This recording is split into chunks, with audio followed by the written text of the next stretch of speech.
Bavandimwe, turatumiwe mu birori bya Nyagasani.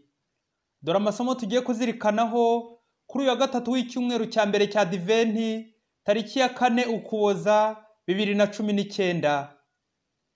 Isomo rya mbere ryo mu gitabo cy'umuhanuzi Izayi, umutwe wa 25, umurongo wa 6 kugeza ku wa 10. Zaburi ni ya 23.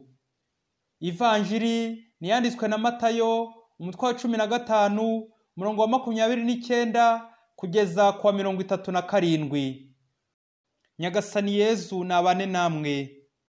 Muri icyo gihe Yezu afata ku nkombe y'inyanja ya Galileya, azamuka umusozi nuko aricara.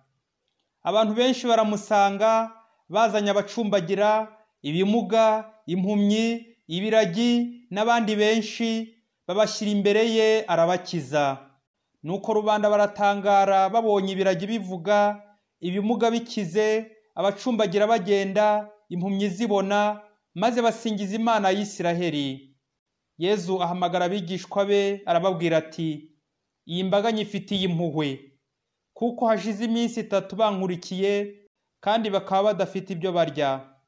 Kubohereza bashonje simbishaka, hato batagwa mu nzira. Abigishwa baramubwira bati, turakura he muri ubu butayu imigati ihagije abantu bangana batya? Yezu arabasubiza ati, mufite imigati ingahe? Baramusubiza bati, 7 n'udufi dukeya. Nuko ategeka rubanda kwicara hasi, hanyuma afata ya migati 7 na ya mafi, ashimira Imana, arayimanyura, maze ayiha abigishwa be, bayiha rubanda. Bose bararya barahaga. Nyuma bakoranya ibisate bisigaye, byuzura inkangarandwi. Iyo ni ivanjiri ntagatifu. Amasomo y'uyu munsi aradufasha kuzirikana ku ijambo ibirori.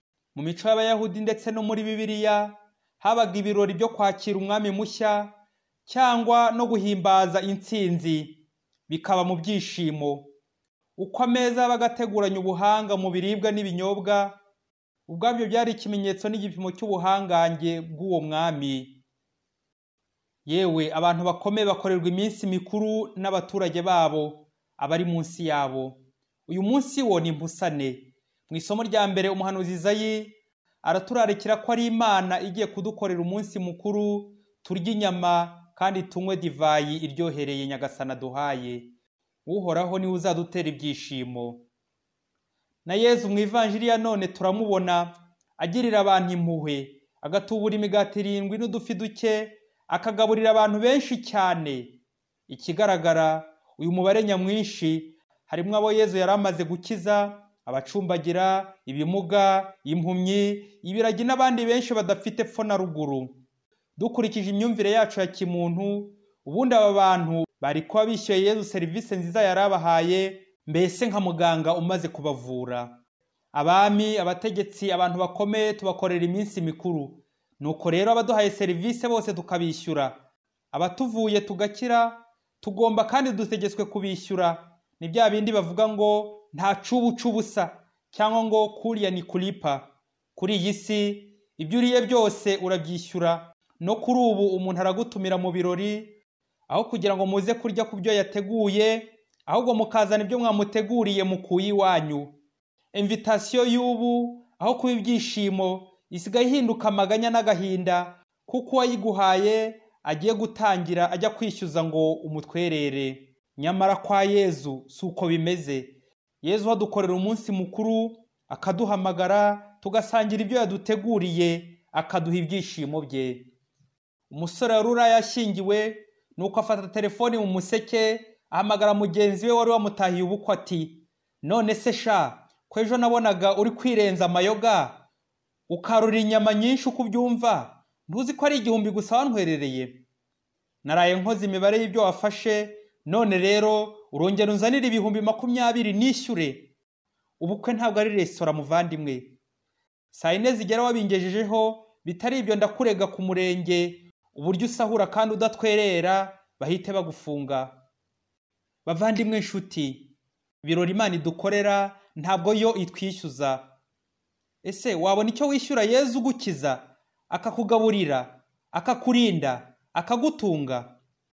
Reba abacuruzi twishyura, abazamu twishyura, abaganga, abarimu, abaturera, abadukorera, abashoferi badutwara, abasare batwambutsa, yewe dutibagiwe mu ntara zimwe na zimwe ababosi badukoresha tukaza kugira ibyo tubapangira bituma tumara kabiri ku kazi ariko bikagayisha Imana bavandimwe.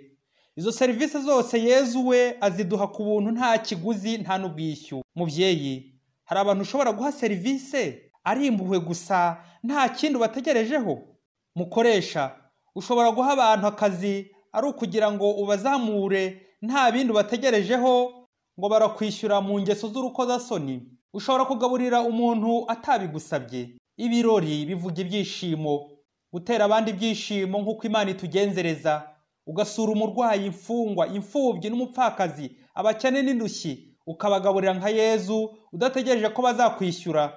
Burya ku muntu wemera Imana, iyo ufashe abantu ukabagaburira ukabaha nk'ibihumbi 5 mu minsi mike, Yezu agira uburyo gukubira 100, nibwo uzasanga imishinga yawe yose iri gutera imbere, uri kunguka. Nta wundi, ni Yezu birimo, ni uri kugukorera ibirori, ni uri kugutera ibyishimo. Hari ibirori bikomeye Yezu atatwishyuza ariko ntitubyitabire uko bikwiye, birababaje. Ni ibirori byo mu ijuru, ni igitambo cya misa, aho dutondagura bya bihekane 2 biranga ibirori byose byiyubashye, ndya na nywa. Yezu aratugaburira umubiri n'amaraso bye. Ibirori bya misa bishushanya kandi bibimburira ibirori bikomeye Imana izadukorera nitugera mu ijuru. Erega misa ni ubukwe, misa ni ubuntu. Intwererano Yezu asaba ni ukuza akaguhaza, akaduha ubuzima, imbaraga, ibyishimo n'imigisha nta bwishyu, aho kumusanga twebwe tukivuruguta gusa muri ba bandi tugomba guhongerera, tukabanezeza, tubishyura. Muntu utitabira misa, habe yewe no ku cyumweru, ntabwo ukeneye ibyishimo bya Yezu. Mutagatifu Yohani Mariya Vianney ati, ibikorwa byose bibera ku isi ubishyize hamwe ntibyahwana n'igitambo cya misa, kuko ibikorwa ni iby'abantu naho igitambo cya misa ni igikorwa cy'Imana. Muvyeyi, ibirori bitera ibyishimo kandi misa ni ibirori by'Imana. Rero udahimbaza misa uko bikwiye nta byishimo agira. Mwari kumwe na Padiri Masumbuko Ladisirasi, murezi mu iseminari nto ya Mutagatifu Aloyizi, Diyosezi ya Cyangugu.